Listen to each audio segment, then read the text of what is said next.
कि नारा दिया गया पाकिस्तान का मतलब क्या? बोलो भाई। मैं अपना जिंदाबाद मुर्दाबाद का नारा नहीं लगवा रहा, ला इलाहा इल्लल्लाह का जिक्र करवा रहा हूं। अफजलुल जिक्र ला इलाहा इल्लल्लाह, आपका जिक्र भी हो जाएगा। नारा दिया गया पाकिस्तान का मतलब क्या? अभी मजा नहीं है, 14 अगस्त करीब है, मैं जरा पैगाम देना चाहता हूं। पाकिस्तान का मतलब क्या? अल्लाह ने जितनी आवाज दी है उतनी आवाज में अल्लाह का नाम ले लें, अल्लाह की कसम सवाब होगा। पाकिस्तान का मतलब क्या? पाकिस्तान का मतलब क्या? पाकिस्तान का मतलब क्या? क्या ला इलाहा इल्लल्लाह का निजाम नाफिज हो गया? बोलो, जवाब दो भाई। ला इलाहा इल्लल्लाह का निजाम नाफिज हो गया, कुरान का कानून नाफिज हो गया, शरीयत का निजाम नाफिज हो गया। और फिर माशा अल्लाह, अल्हम्दुलिल्लाह, सुभान अल्लाह, किससे 78 सालों में हमने ला इलाहा इल्लल्लाह के निजाम की तवक्कुआत रखी। हजरत अक़दस बानी पाकिस्तान कायद आज़म मोहम्मद अली जिन्नाह रहमतुल्लाह अलैह से हमने इस्लाम की उम्मीदें रखी। जनाब जनरल ज़ियाउल हक से हमने इस्लाम की उम्मीदें रखी। जनाब जुल्फ़िकार अली भट्टो से हमने इस्लाम के लिए इक़्तिदार दिया। जनाब जनरल परवेज मुशर्रफ को इन्होंने इक़्तिदार की चाबियां दी। मोहतरमा बेनज़ीर भुट्टो साहिबा को इन्होंने इक़्तिदार की चाबियां दी। जनाब मियां मोहम्मद नवाज शरीफ साहब को इन्होंने इक़्तिदार की चाबियां दी।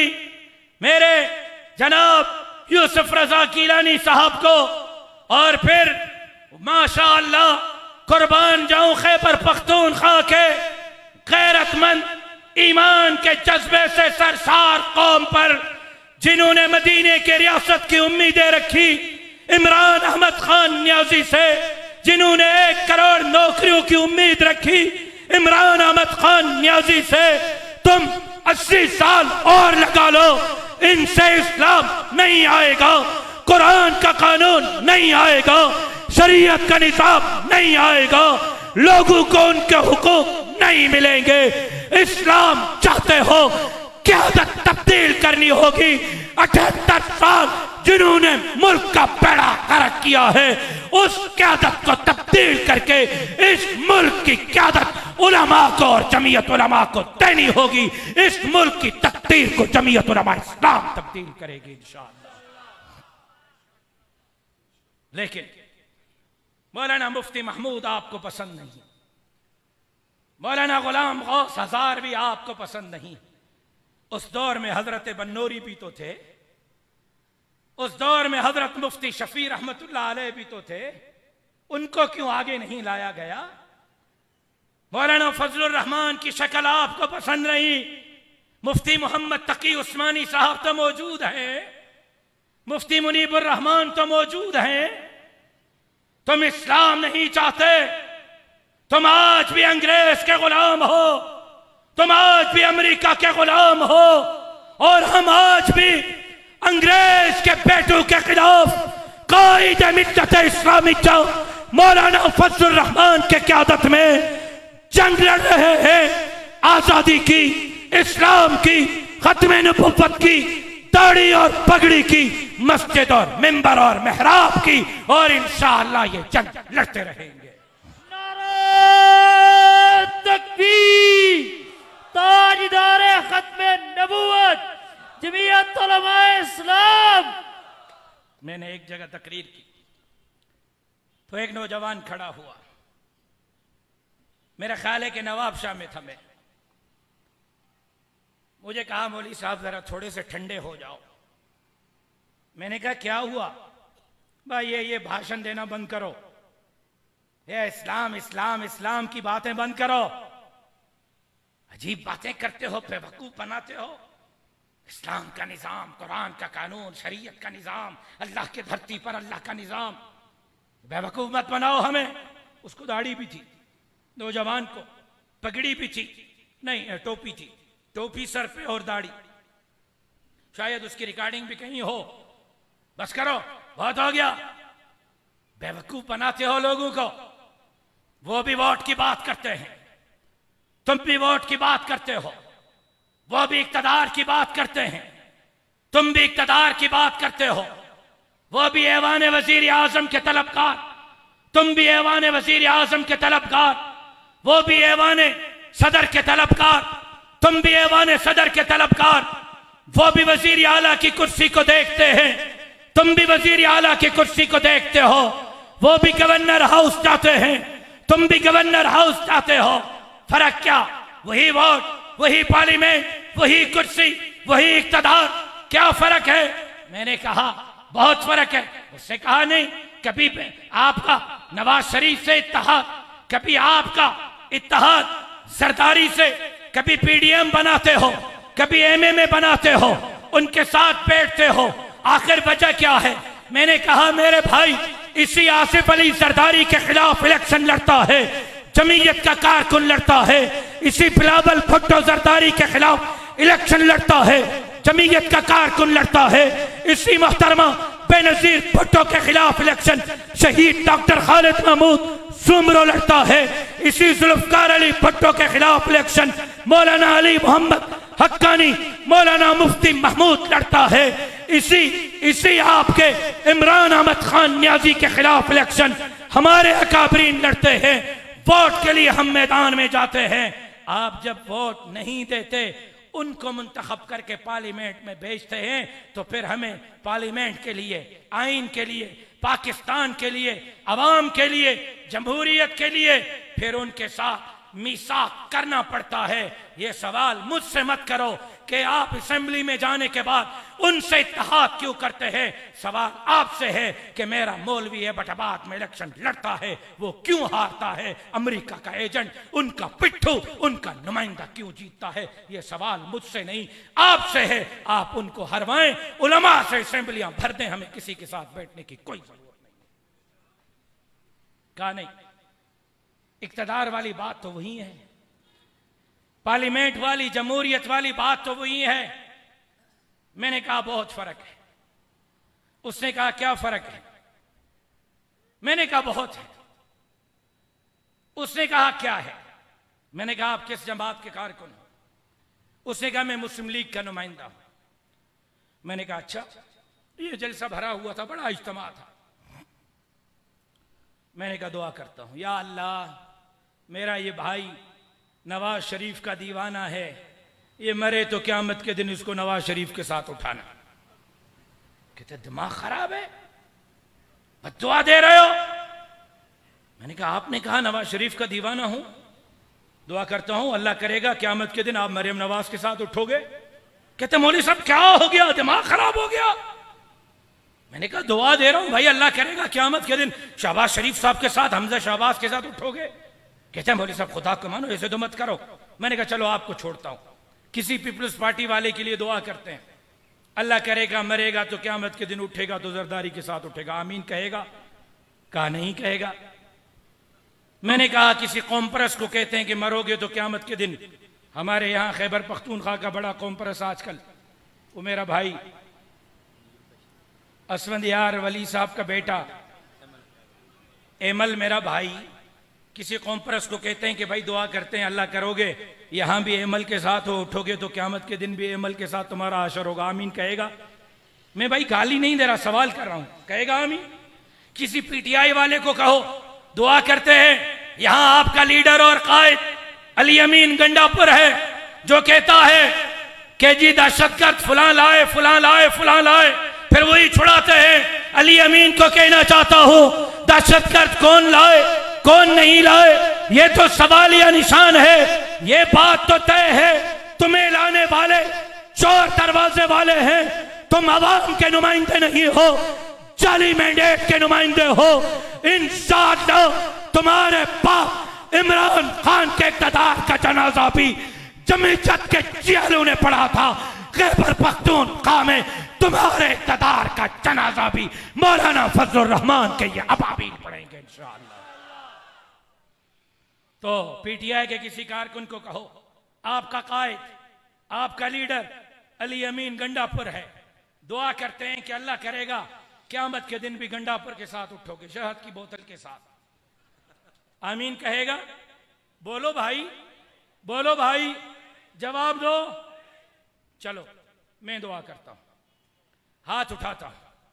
या अल्लाह, हम जब मरें क़यामत के दिन हमें हजरत मौलाना अब्दुल हक अकोड़ा खटक वाले के साथ उठाना।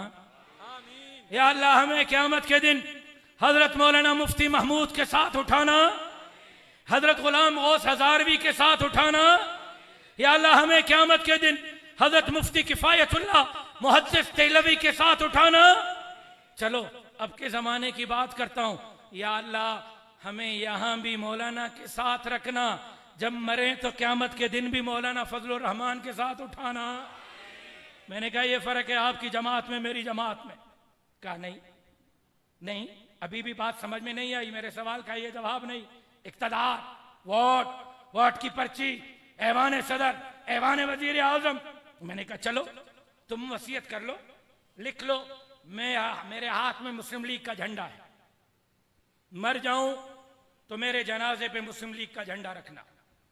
कहते दिमाग खराब है, क्यों लिखूंगा? मैंने कहा पीपल्स पार्टी वाले से वसीयत लिखवाओ कि मेरे हाथ में पीपल्स पार्टी का झंडा है, मर जाऊं तो जनाजे पे पीपी का झंडा रखना। खुद पे नजीर साहिबा के जनाजे पे कुल वल्लाह की और आयतुल कुर्सी की चादर थी। मैंने कहा इमरान खान से वसीयत लिखवा लो, मेरे हाथ में पीटीआई का झंडा है, मर जाऊं तो पीटीआई का झंडा जनाजे पे। मैंने कहा किसी कौम परस्त से वसीयत लिखवा लो, मर गया तो मेरे जनाजे पे। मैंने कहा हमारे अकाबिर को देखो, हजरत दरखास्त दी, पूरी जिंदगी हाथ में जमीयत का झंडा, जनाजा उठता है तो जनाजे पे जमीयत का झंडा। मुफ्ती महमूद रहमतुल्लाह अलैह, पूरी जिंदगी हाथ में जमीयत का झंडा, जनाजा उठता है जनाजे पे जमीयत का झंडा। मेरे मौलाना अब्दुल हक अकोड़ा खटक वाले, पूरी जिंदगी जमीयत का झंडा, फौत होते हैं जनाजे पे जमीयत का झंडा। मेरे वालिद शहीद इस्लाम अल्लामा खालिद महमूद सोमरो, पूरी जिंदगी हाथ में जमीयत का झंडा, फौत होते हैं जनाजा उठता है जमीयत का झंडा। आज मेरे हाथ में जमीयत का झंडा है, इस दुआ के साथ मरूं मेरे जनाजे पर जमीयत का झंडा हो। यह फर्क है तेरी जमात में मेरी जमात में। कहता है मौली साहब अभी भी बात वही की वही है, इक़्तिदार कहां रहा, जनाजा कहां रहा, ऐवान वजीर आजम, ऐवान सदर कहां रहा, जनाजा और वसीयत कहां रही। मैंने कहा अच्छा चलो तुम्हें समझाता हूं। जंग लड़ती जाती है, जंग लड़ने के लिए हथियार की जरूरत होती है। क्या हथियार के बगैर जंग लड़ी जा सकती है? एबटाबाद वालों थक गए हो? जो थक गए हैं जरा हाथ खड़ा करें। कोई नहीं थका है तो फिर जरा आधी तकरीर मेरे साथ कर लें, ताकि मैं सिंध वालों को जाके बताऊं कि एबटाबाद वाले जोश और जज्बे के साथ कायद के साथ खड़े हैं और इनकलाब के लिए अपनी जानों के नजराने तक देने के लिए तैयार है इंशाअल्लाह। भाई जंग हथियार के बगैर लड़ी जाती है। एक बंदे के पास एटम बम हो, एक के पास लाठी भी ना हो, जीतेगा? बोलो भाई बोलो। हर दौर में हजरत जंग जीतने के लिए हथियार की जरूरत होती है। कभी हथियार बंदूक, कभी तलवार, कभी तीर, कभी नेजा, कभी भाला। अभी मेरे यार ने पर्ची दी है कि इस पे भी बात करें, इस पे भी। उसके लिए फिर कम से कम मुझे 5 घंटे दें, फिर मैं खुल के सारे मौजूआत पर बात करूं। कभी जंग जीतने के लिए तलवार, कभी तीर, कभी नेजा, कभी भाला। फिर जिद्दत आई हथियार में, बंदूक बनी, पिस्टल बना, कलाशनकोफ बनी, फिर रॉकेट लॉन्चर बना, फिर हथियार। जिद्दत होती गई, जिद्दत होती गई। अब तो कहते हैं अल्लाह जाने कोरोना वायरस भी ये एक हथियार था, ये कुदरती वबा नहीं थी। अल्लाह जाने कुदरती वबा थी या हथियार था। लेकिन इस हद तक जंग जीतने के लिए दुनिया एटम बम तक पहुंची है, दुनिया F-16, F-17 राफेल तक पहुंची है। दुनिया जंग जीतने के लिए हथियार में तरक्की कर रही है। मैंने उसको कहा कि मेरे भाई इस मुल्क का आईन मेरे कायद मुफक्किर इस्लाम मौलाना मुफ्ती महमूद ने दिया। जिस आइन के सरे वर्क पर पहले सफ़े पर लिखा हुआ है इस मुल्क के अंदर कुरान और सुन्नत के मनाफी कोई कानून नहीं बनेगा। अब इस मुल्क के अंदर मैंने कुरान का कानून, शरीयत का निज़ाम, इस्लाम का निज़ाम नाफिज करना है आइन के तहत, क्योंकि आइन मेरे कायद मुफ्ती महमूद ने दिया है। अब उस नहज तक पहुंचने के लिए मुझे जंग जीतनी है, मुझे हथियार चाहिए। मेरे लिए वोट की पर्ची हथियार है, मेरे लिए जमहूरियत हथियार है, मेरे लिए पार्लियामेंट हथियार है, मेरे लिए ऐवान वजीर आजम, ऐवान सदर, गवर्नर हाउस, वजीर आला हाउस हथियार है। मैं इसको हथियार के तौर पर इस्तेमाल करके मौलवियों से पार्लियामेंट को भरकर, उलमा के नुमाइंदों से पार्लियामेंट को भरकर, वजीर आजम, सदर, गवर्नर, वजीर आजम के सीट पर मौलवी को बिठाकर इस मुल्क के अंदर आइन के तहत अल्लाह का निजाम, शरीयत का निजाम, कुरान का कानून गरीबों मिस्किनों को उनके हुकूक, उनके दहलीज तक पहुंचाना चाहता हूं। मेरे लिए इक़्तिदार एक हथियार है, उससे ज्यादा कोई अहमियत नहीं है। लेकिन उसके लिए वअइद्दू लहुम मस्तताअतुम मिन कुव्वा, एक जमाना है, आवाजें उठती हैं, इन्ना मुहम्मदन कद कुतिल, इन्ना मुहम्मदन कद कुतिल। उमर इब्न खत्ताब खड़े हो जाते हैं, आका इजाजत दीजिए मैं जवाब दे दूं। आका फरमाते हैं बैठ जाओ, अभी वक्त नहीं आया, बैठ जाओ। फिर खड़े होते हैं, फिर आका फरमाते हैं बैठ जाओ। फिर आवाज आती है इन्ना मुहम्मदन कद कुतिल। आप उलमा हैं, रसूलुल्लाह फरमाते हैं बैठ जाओ, अभी वक्त नहीं आया, वक्त नहीं आया। लेकिन फिर आवाज आती है ओलो हुबुल, ओलो हुबुल। आका फरमाते आप खड़े हो जाओ, जवाब दे दो। और हम उमर बिन खत्ताब नारा लगाते हैं अल्लाहु अकबर, अल्लाहु अकबर, अल्लाहु अकबर। वअइद्दू लहुम मस्तताअतुम मिन कुव्वा। एक जमाना था, एक सीट आपके इलाके से हजारवी साहब की थी, एक सीट डेरे से मुफक्किरे इस्लाम की थी। रफ्ता रफ्ता हम आगे बढ़े, आगे बढ़े, आगे बढ़े, बढ़ रहे हैं। 1 से 2, 2 से 4, 4 से 8, 8 से 80 तक पहुंच गए। एक वोट से वजीर आजम की सीट पर रह जाते हैं। अब पार्लियामेंट के अंदर सबसे बड़ी कुव्वत किसी की भी हो, लेकिन इमरान खान को इक़्तिदार चलाना है, नवाज शरीफ को इक़्तिदार चलाना है, शहबाज शरीफ को इक़्तिदार चलाना है, या आपके आसिफ अली सरदारी को इक़्तिदार चलाना है। मौलवी के कदमों से गुजर कर जाना पड़ेगा। मौलवी का आशीर्वाद होगा तो कुर्सी पर बैठ सकेंगे, नहीं होगा इक़्तिदार नहीं चला सकेंगे। बढ़ रहे हैं, आगे बढ़ रहे हैं। आप हिम्मत करें, वो वक्त दूर नहीं जब वजीर आजम के कुर्सी पर एक मौलवी होगा, एक आलिम क़यादत वाला होगा और खौफे खुदा रखने वाला होगा। और इंशाअल्लाह इस मुल्क को जिस नारे पर हासिल किया गया, पाकिस्तान का मतलब क्या, ला इलाहा इल्लल्लाह। 14 अगस्त के तकरीबात में गाने नहीं बजेंगे, अनवारुल हसन शाह बुखारी के तिलावतों से पाकिस्तान के 14 अगस्त की तकरीबात का आगाज हुआ। नारे तकबीर, ताजदारे खत्मे नबूवत, कायदे जमीयत हजरत मौलाना फजलुर रहमान साहब। लेकिन मैं 2 मिनट में गुफ्तगू को अब खत्म करता हूं। अकाबरीन की गुस्ताखी हो रही है, मैं माजरत चाहता हूं। लेकिन सिर्फ इस इंतजार में हाथ पे हाथ रख के नहीं बैठे।